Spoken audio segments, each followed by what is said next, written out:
တကယ်လူတွေချင်းနဲ့ချက်တဲ့ရောက်လာပြီးအခက်အခဲတွေနဲ့ကြုံလာပြီးငွေကြီးချက်တဲ့တွေနဲ့ရင်ဆိုင်လာရပြီဆိုလို့ရှိရင်ထိထိရောက်ရောက်နဲ့မြန်မြန်ဆန်ဆန်ပြီးသွားနိုင်တဲ့ချင်းစဉ်မျိုးမင်္ဂလာပါကိုကတော့နီလာဆရာမင်းဒီလာဖြစ်ပါတယ်ဒီဦးစိန်ဝင်ရွှေလူကုံရဲ့တားတပည့်တယောက်လည်းဖြစ်ပါတယ်အပတ်စဉ်ဒီနေ့ရေရာတွေအပြင်ကိုအထူးဆောင်ပါလေးတွေလည်းဒီနေ့လေးရှိပါတယ်ပြီးခဲ့တဲ့အပတ်ကတော့ချမ်းသာခြင်းသလားရေတော်ကျင့်စဉ်ကိုနေ့စဉ်လုပ်ပါဆိုတဲ့အကြောင်းအရာလေးတစ်ခုကိုဝေမျှပေးလိုက်ပါတယ်ရေတော်ကျင့်စဉ်လေးကိုကြည့်လိုက်ရတဲ့အခါကျတော့အားပေးတဲ့လူတွေများတယ်တကယ်လုပ်တဲ့လူတွေလည်းပေါ်လာတယ်လူတိုင်းရဲ့စိတ်ဝင်စားခြင်းကိုခံရတယ်ဆိုတာလေးလည်းသိရတဲ့အတွက်အင်မတန်မှလည်းဝမ်းသာမိပါတယ်ဒီရေတော်ကျင့်စဉ်လေးကတကယ်ကိုကျင့်ကြံမယ်ဆိုလို့ရှိရင်လည်းတကယ်ထိရောက်တဲ့ကျင့်စဉ်လေးပါပဲအခုတစ်ခေါက်မှလည်းရေတော်ကျင့်စဉ်လိုပဲထိရောက်တဲ့ကျင့်စဉ်လေးတစ်ခုကိုဝေမျှပေးခြင်းပါတယ်အဲ့ဒါတော့တကယ်လူတွေချင်းနဲ့ချက်တဲ့ရောက်လာပြီးအခက်အခဲတွေနဲ့ကြုံလာပြီးငွေကြီးချက်တဲ့တွေနဲ့ရင်ဆိုင်လာရပြီဆိုလို့ရှိရင်ထိထိရောက်ရောက်နဲ့မြန်မြန်ဆန်ဆန်ပြီးသွားနိုင်တဲ့ကျင့်စဉ်မျိုး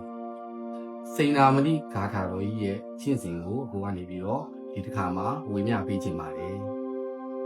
်စိန်နာမတိဂါထာတော်ကြီးရဲ့ကျင့်စဉ်ဆိုတာကတော့လူတိုင်းသိပြီးသားပဲဖြစ်မှာပါတော်တော်များများလည်းကျင့်ကြံကြတဲ့လူတွေလည်းအများကြီးရှိပါတယ်ဒါပေမဲ့ကျွန်တော်သိထားတဲ့စိန်နာမတိဂါထာတော်ကြီးရဲ့ကျင့်စဉ်ကလေးကတော့အင်မတန်မှလည်းရိုးရှင်းတယ်လွယ်ကူပါတယ်ထိလည်းထိရောက်ပါတယ်ဘယ်လိုလူမျိုးတွေကျင့်ကြံနေတယ်ဆိုလို့ရှိရင်ငွေကြီးကြက်တဲ့မှုတွေကြုံလာတဲ့လူတွေကျင့်တင်ပါတယ်ရုပ်တရက်အခုခင်းနေနဲ့ကြုံလာတဲ့လူမျိုးတွေလုပ်ငန်းကိုင်ငန်းမှာရုပ်တရက်ရက်သွားတာမျိုးတွေပြဿနာတွေပေါ်လာတဲ့ခါမျိုးမှာကျင့်ကြံတင်ပါတယ်အိမ်တော်ရေးကိစ္စတွေအခြေရေးကိစ္စတွေမှာလည်းအခက်အခဲတွေကြုံလာပြီးသကောက်ကစားတွေဖြစ်လာပြီဆိုလို့ရှိရင်ဒီစိန်နာမဏိကျင့်စဉ်တော်ကြီးကိုကျင့်ကြံခြင်းအဖြစ်နေတဲ့အခက်အခဲတွေကနေပြီးတော့လွန်မြောက်သွားနိုင်တဲ့အနေအထားတွေကိုတွေ့ရပါတယ်အဲဒါကြောင့်စိန်နာမဏိဂါထာတော်ကြီးကိုကျွန်တော်နေပြီးတော့အထူးကျင့်စဉ်အနေနဲ့ထပ်မံပြီးတော့ဝေမျှပေးခြင်းဖြစ်ပါတယ်အဲတော့ညီလေးရဲ့စိန်နာမဏိဂါထာတော်ကြီးကိုကျင့်ကြံတဲ့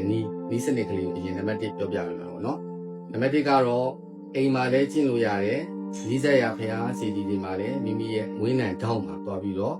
ကျင့်ကြံလို့လည်းရတယ်ဘုရားကိုတောက်တော်ကြီးကွက်ကတ်မယ်ငါးပါးသီလခံမယ်ပြီးသွားလို့ရှိရင်စိန်နာမဏိဂါထာတော်ကြီးကို108ခေါက်ပဋိတပတ်ပေါ့ပူဇော်လို့ရတယ်ဒါမှမဟုတ်လို့ရှိရင်လည်း108ခေါက်မှမပူဇော်နိုင်တဲ့လူတွေအတွက်ဆိုလို့ရှိရင်အနည်းဆုံးတက်စီပူဇော်ရပါမယ်ပေါ့နော်ဒိဋ္ဌံကတော့9ရက်ပေါ့9ရက်ပြီးသွားလို့ရှိရင်18ရက်ပြီးသွားရင်28ရက်မိမိရဲ့ပါရမီအကြောင်းကြောင့်အစဉ်ပြေလာမယ်အောင်မြင်လာမယ်အခက်အခဲတွေကနေပြီးတော့လွန်မြောက်သွားမယ်အခုအတွေ့အကြုံရဆိုလို့ရှိရင်သင်္ဘောသားတယောက်ပေါ့နော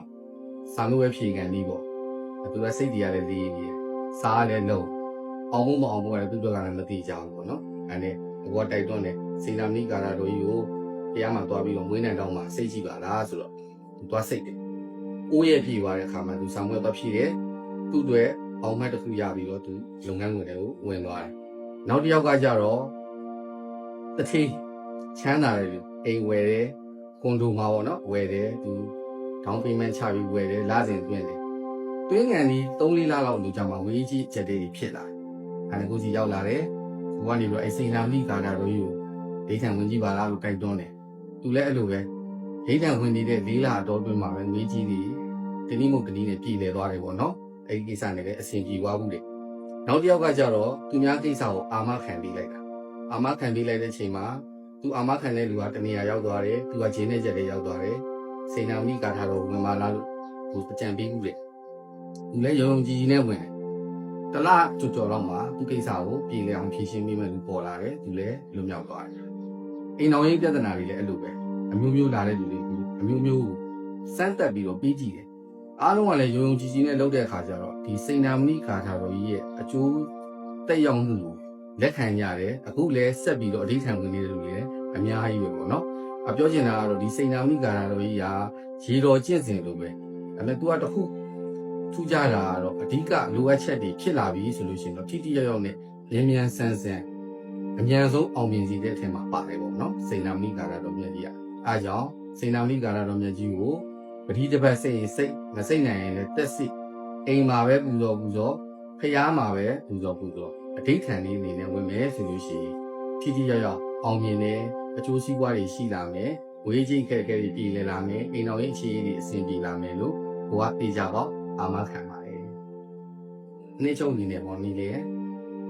ရေတော်ကျင့်စဉ်ကိုမပြတ်တမ်းကျင့်ကျင်နဲ့လောက်ကင်ကျင်နဲ့ဆိုလို့ရှိရင်လည်းရတယ်ဒါမှမဟုတ်လို့ရှိရင်အရေးအကြောင်းကြီးလာပြီဆိုလို့ရှိရင်လည်းဒီစိန်နာမိကာထာတော်ကြီးကိုကျင့်ကြံခြင်းအဖြစ်လည်းခက်ခဲတွေကိုလွန်မြောက်နိုင်တယ်ဆိုတာကိုဒါဝေမျှပေးတာပါအားလုံးပဲအရင်တိတ်တိချမ်းသာပါ